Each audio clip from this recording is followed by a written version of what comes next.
देने से पूरा महानगर यदि सुरक्षित रहता है तो उस घर को नष्ट करवा देना चाहिए।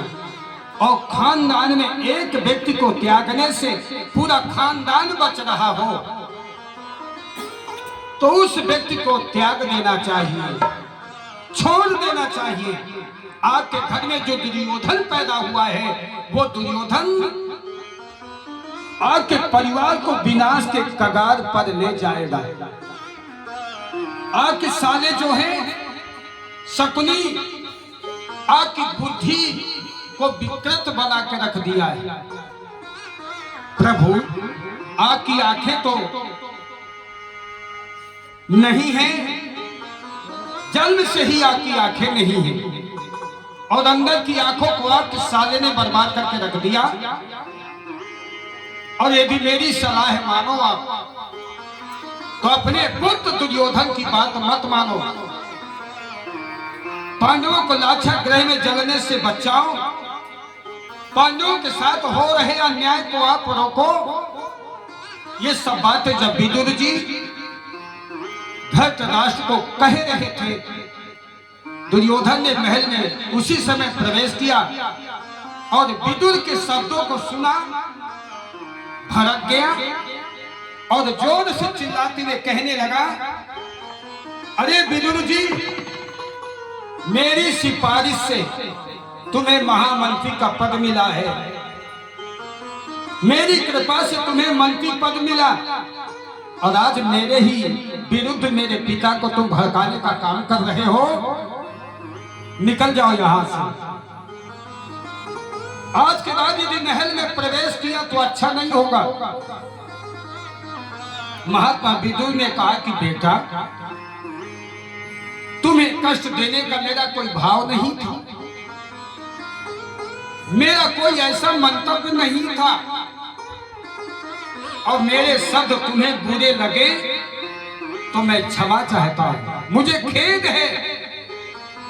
विदुर जी उसी समय अपने मंत्री पद को त्याग दिया, इस्तीफा दे दिया और परमात्मा के चरणों में जिनकी कोट कोट के श्रद्धा भरी हुई है, अपनी पत्नी को लेकर विदुर जी वन में चले गए और कदली के वन में एक सुंदर पर्णकुटी बनाई और पत्नी के साथ उस कुटी में निवास करते हैं और भगवान का वहीं पर दोनों पति पत्नी जाप करते हैं। ओम नमो भगवते वासुदेवाय नमो नमः। इसी मंत्र का जाप दोनों पति पत्नी करते थे। लेकिन आज विदुर जी मुस्कुराते हुए अपनी पत्नी के पास आए। अब समझ लो माता, 12 साल से जब से मंत्री पद से त्याग दिया, इस्तीफा दिया, 12 साल तक दोनों पति पत्नी अन्न ग्रहण नहीं किया, केवल फल खा करके जल पी करके अपनी तपस्या में लीन रहते, हर समय मेरे गोविंद को याद करते, उन्हीं का भजन करते। 12 साल तक अन्न नहीं खाया, केवल फलाहार लेकर के रहते। अपनी पत्नी के पास आकर के बोले, सुनती हो देवी, आज हस्तिनापुर कितना सुंदर सज रहा है, पता है क्यों? विदुरानी बोली क्यों? विदुर जी ने कहा कि आज मेरे द्वारकाधीश की रथ यात्रा आ रही है, इसलिए उनके स्वागत में हस्तिनापुर को सजाया जा रहा है। विदुरानी ने कहा, मेरे द्वारका नाथ? बोले हाँ,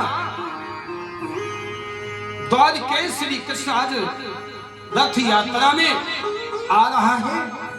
अरे मेरा कन्हैया शांति दूत बन करके आ रहा है। इसे सुनकर विदुरानी माता गदगद हो गई और बोलिए तो बड़े आनंद की बात है, आज हमारे नगर में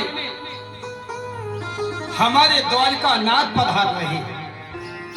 लेकिन आजकल स्वामी आपके पास मंत्री पद तो है नहीं, आपने तो इस्तीफा दे दिया है और इस भीड़ में हम द्वारका नाथ के दर्शन कैसे करेंगे? इस भीड़ में उनको हम